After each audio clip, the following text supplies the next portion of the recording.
Ladies and gentlemen, I am SidAlpha.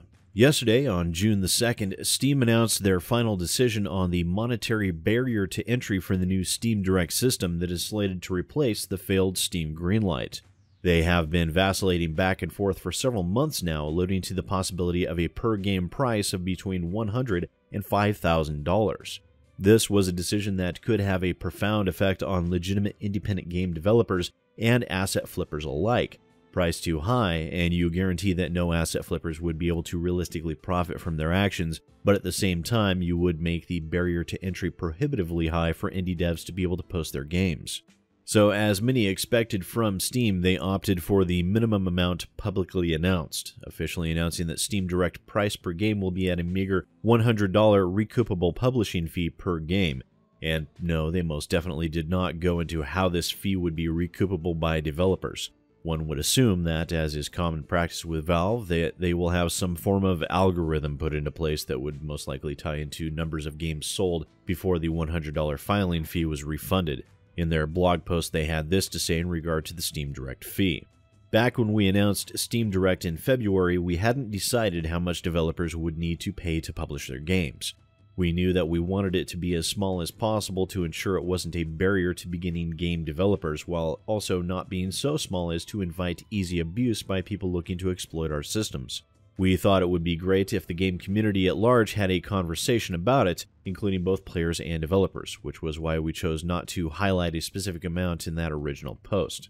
Since then, we've seen a bunch of great conversations discussing the various pros and cons of whether there should be an amount, what that amount should be, ways that recouping could work, which developers would be helped or hurt, predictions for how the store would be affected, and many other facets to the decision. There were rational and convincing arguments made for both ends of the $100 to $5,000 spectrum we mentioned. Our internal thinking beforehand had us hovering around the $500 mark, but the community conversation really challenged us to justify why the fee wasn't as low as possible and think about what we could do to make a low fee work. So in the end, we've decided we're going to aim for the lowest barrier to developers as possible, with a $100 recoupable publishing fee per game, while at the same time working on features designed to help the store algorithm become better at helping you sift through games. We're going to look for specific places where human eyes can be injected into the store algorithm to ensure that it is working as intended and to ensure it doesn't miss something interesting. We're also going to closely monitor the kinds of game submissions we're receiving so that we're ready to implement more features like the trading card changes we covered in the last blog post, which aim to reduce the financial incentives for bad actors to game the store algorithms. We believe that if we inject human thinking into the store algorithm while at the same time increasing the transparency of its output, we'll have created a public process that will incrementally drive the store to better serve everyone using it. And what this means is that Steam is taking a two-pronged approach to de-incentivizing asset flippers in order to ensure a general lack of profitability, and if everything goes as intended, this will allow Steam to keep their barrier to entry price per game at a level that will be considered reasonable for indie devs while making the system in general unprofitable for Steam card farming. And while I hold absolutely no illusion that this will dissuade experienced card farmers and asset flippers, it will help dissuade those unfamiliar with how to maximize profits from even attempting to get started. As I've said many times, this is by no means a perfect solution, but no new system is. However, we shouldn't sacrifice good for perfect. This system will help, and if it is continued to be developed and refined, then eventually it will get to the point that everyone will be happy with it, legitimate developers and consumers alike. Meanwhile, Steam stands poised to dramatically increase profits while once again putting forth seemingly little to no effort while doing so. But even laying aside my own severe cynicism over Valve in general, something has to be done to stem the tide of the wave of asset flippers out there, and this will be a part of it.